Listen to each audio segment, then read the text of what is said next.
izandroane iomany anao fa isy raha etonianya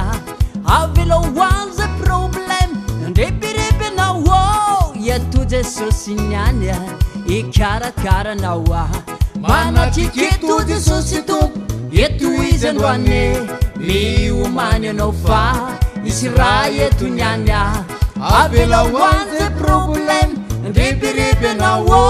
eto jesosy nianya ikarakarana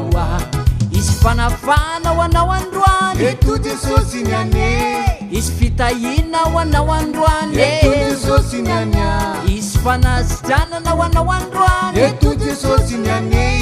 izy fifalina be tsy mety lany eto jesosy niania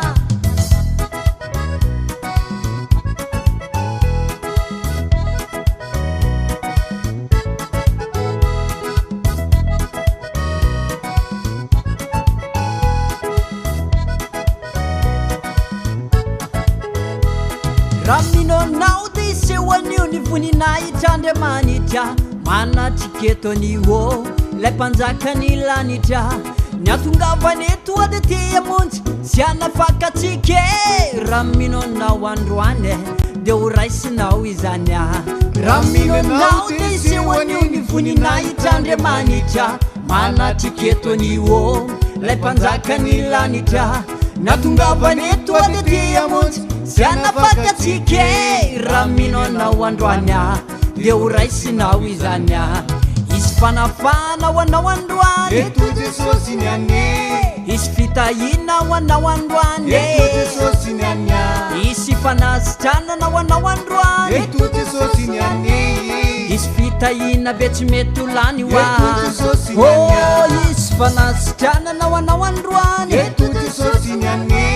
izy fanafana ho anao androany eto jesosy niania izy fitahina ho anao androany eto jesosy niane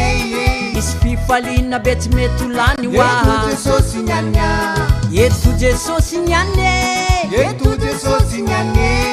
eto jesosy nianeya eto jesosy niania eto jesosy niane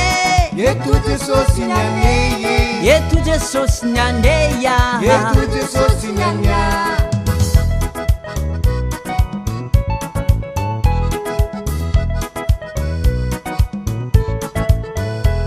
eto jesosy niane eto jesosy niane eto jesosy niania eto jesosy niania manatiketo izy ndroane eto izy ndroaneya eto jesosy nianeya eto jesosy niania manatiketo izy ndroane eto ny tompo androaneya eto ny tompo androaneya eto jesosy niania manatiketo izy androane eto jesosy niane eto jesosy nianeya eto jesosy niania eto jesosy niane eto jesosy niane eto jesosy nianeya eto jesosy niania eto jesosy